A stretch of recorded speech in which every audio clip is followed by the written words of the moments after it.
Police এই জায়গায় বসে রয়েছে, যে মানুষের জীবনের কোনো নিরাপত্তা নাই, কোনো মায়া নাই।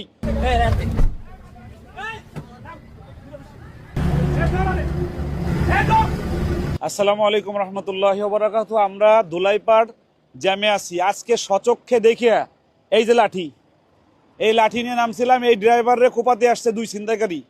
আজকে লাঠি না আমার এই যে আমার যে ড্রাইভার সাহেব আমাকে সাহসী, হ্যাঁ এই যে আমার ভাই, হ্যাঁ রে ছুরি দিয়ে কোপাতে গেছে আর গাড়ির চাবিটা নিয়ে গেছে।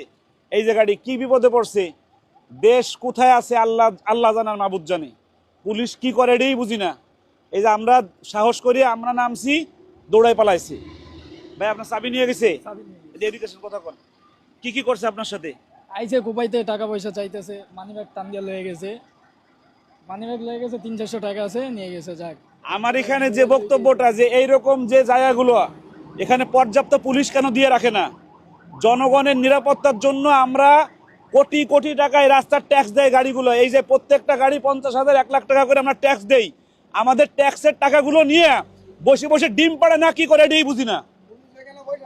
পুলিশ এই জায়গায় বসে রয়েছে, যে মানুষের জীবনের কোনো নিরাপত্তা নাই, কোনো মায়া নাই। হাজার হাজার মানুষ এই গিলাস ভাঙ্গে দাঁড়িয়ে পরে কুপায়। এই জায়গায় রাহেন ছিল, আমরা ছিলাম সবাই। কথা বলো। এখানে হাজার হাজার গাড়ি দাঁড়ায় আছে, এখানে কিভাবে সাহস পায় একটা মানুষকে ধরার? এখানে মানে আসলে আজকে নিজের